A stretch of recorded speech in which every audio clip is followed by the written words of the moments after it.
In today's video, we're covering what you should avoid as a coach. So when you're on a coaching call with your clients, what are the 3 things specifically that you should avoid? And you guys will be a little surprised by numbers 1 and 2, but especially by number 3 here, because most people think, okay, I should avoid politics, I should avoid gender conversations, I should avoid this.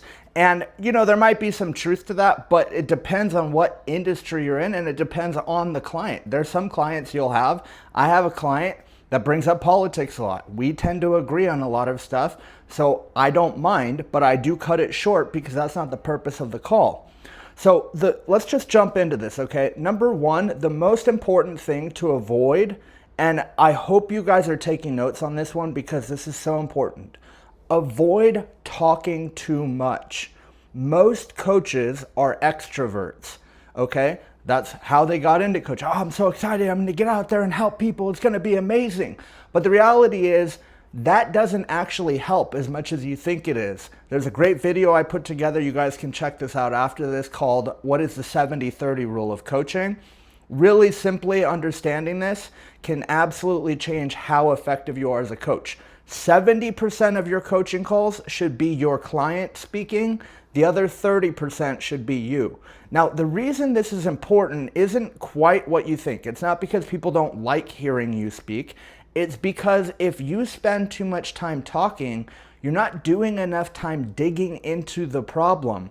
What happens with a lot of people is they get this idea, they ask a question, and the client responds, and they accept the response as the truth or as the most true thing.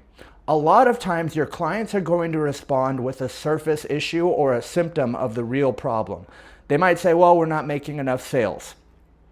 You say, okay, well, why do you think you're not making enough sales? Well, you know, I think our sales guys are lazy. They're not making enough calls. They say, okay, well, why do you think they're not making enough calls? Like, how many calls is your team making? Well, they're averaging about 70 a day. Okay, 70 is a pretty good number. I mean, what is it that strikes you as lazy? Like, what's the thing you're seeing that you feel like is like, oh, these guys are really slacking off? And they might tell you, well, actually, what it really is they don't ask for the sale. You know, I've heard a couple of our guys' calls, they're not asking for the sale. Say, okay, so the problem isn't that your team's lazy, and it's not that they're not doing enough calls, because if they're talking to enough people, 70 calls in one day is enough. It's that they don't know how to ask for the sale, or they don't know how to ask for the sale multiple times without actually annoying people, so they only ask one time. And on average, you might have to ask 7 to 12 times before you actually close the deal. So you have to be the kind of person as a coach that you can shut yourself up. You have the discipline to be quiet when you need to and allow people to kind of blab a little bit. The best format I've found for this is starting the call with a lot of open-ended questions. Tell me about what's been going on. Give me, you know, the 30,000 foot view. Tell me, just give me a, 2-minute rundown of what's happened since the last time we talked. Okay? So start with open-ended questions at the beginning of the conversation. And then as you get closer to the end of the conversation, you should be asking more yes or no questions. And then you spend that last 30% prescribing like a doctor. A doctor does a diagnosis and then they prescribe. So most of what you're doing, and it follows exactly what doctors do, most of the time you're at a doctor's office, you're filling out forms and getting different tests like blood pressure, heart rate, temperature, stuff like that done. Then you talk to the doctor for like 5 minutes and like, yeah, you have to do X, Y, and Z, and I want you to take this and do this and this and this. And then it's over. That's exactly how coaching calls should go. Now, the second mistake a lot of coaches make, and really quick before we get into that, you guys, if you haven't subscribed to my channel yet, what are you doing? Come on, man. I put out stuff for this, like for you guys every single day. Trust me when I tell you this, if you take something from this video and you implement it, I guarantee you are going to get better results. I've been in this industry for the last 10 years. I've worked in sales for the last 15. Everything I'm sharing here isn't just big picture, pie in the sky, great idea stuff. I'm giving you guys practical stuff. Make sure to click that subscribe button. Hit the little bell so you get the notifications. I've got 2 or 3 of these coming out literally 7 days a week for you guys. But the second thing, just getting back into this, the second thing that you need to understand is you don't always have to answer right away. In fact, when you pause before you answer, they've done studies on this, people tend to lean in and actually listen and pay more attention. So start training yourself that when a client has a problem or they have a question, that you pause a little bit. And if you have a hard time pausing, by the way, just say, do this. Put one hand here, the other hand on your face, and go, that's interesting. And use the physical motion of wiping your chin like this. Move the physical as a way to make yourself pause. That's your trigger. It's a good way of thinking about this. This is the trigger. That's interesting. And think through it before you respond. Not only will your people listen better, but it gives you a second to think through, is your initial impulse response actually the best response? Or should you ask another question to get more clarity? Sometimes you ask another question and your answer completely changes, or it is actually the complete opposite of what your initial impulse answer would have been. So the biggest mistake, one of the biggest things you should avoid as a coach is answering things too quickly. Take your time. Somebody is paying you a lot of money to help them to change their life or their business in some way, shape, or form. They are willing to wait. Trust me when I tell you guys this. There's been times where I will sit and I will watch the clock go 2 minutes before I answer people.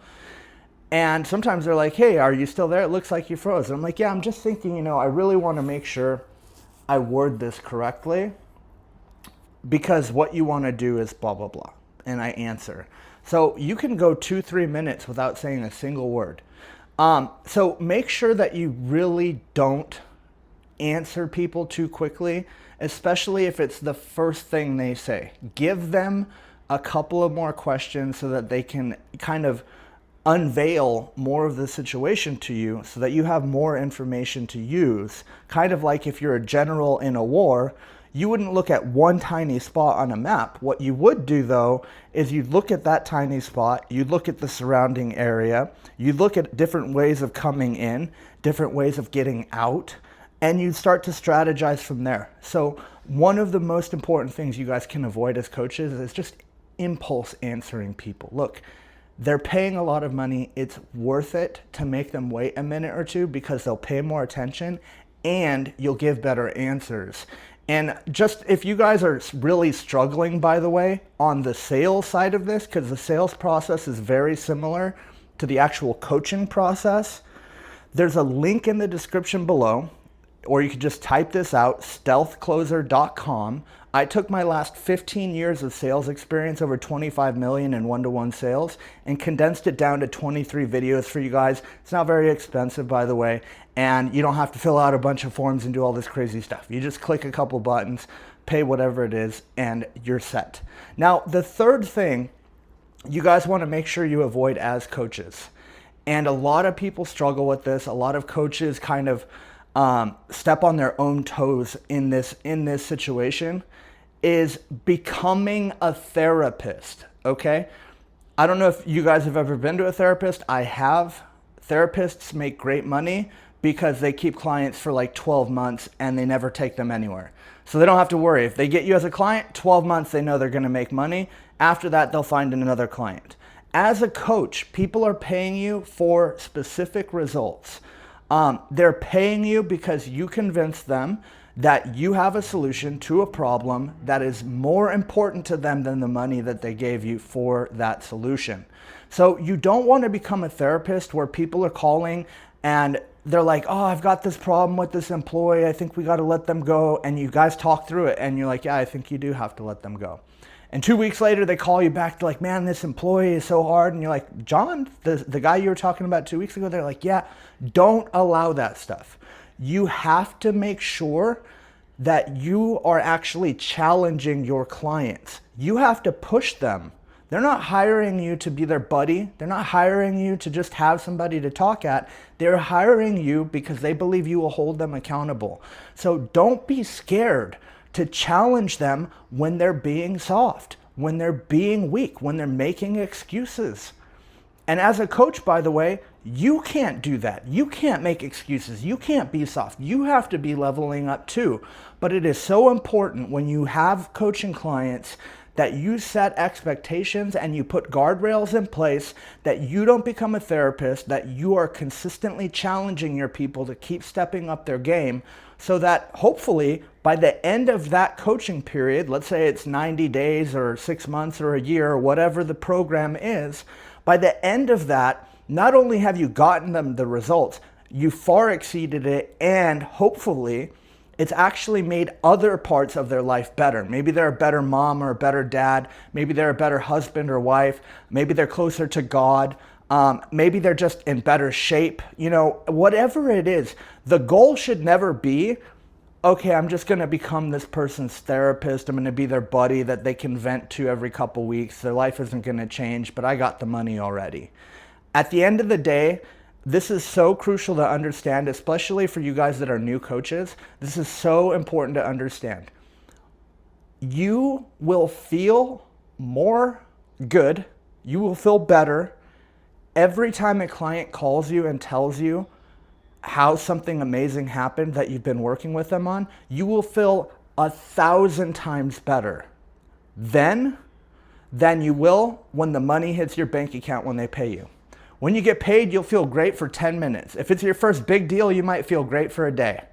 When they call you and they're like, dude, you're not going to believe this. I've had clients call me crying, literally call me. They're crying. I'm like, hey man, what's up? What's going on? Like, I'm like actually worried. I'm like, what's going on? And they're like, dude, you're not going to believe this, man. I was having this problem and I remember we were talking and I did this thing and I did this and like, it all worked. Like it just worked. And like, now we have this amazing client. Like we have this thing going on. Like I don't even know what to do because I never expected that things could be this good. That feeling you will get as a result of consistently challenging your clients, not allowing them to turn you into a therapist that they talk at, but consistently challenging them to become the best self they're capable of.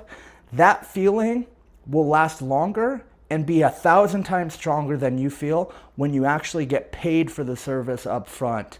So for those of you that haven't done so yet, make sure to subscribe to the channel. I put out 2 to 3 of these videos every day for you guys. If you implement, trust me when I tell you this, this will change your life. This will make you more money. You will live better and you'll impact more of your clients' lives at such a higher level than you ever would before. So at least do yourself the favor of clicking that subscribe button. And if you like the notifications, hit the little bell over there.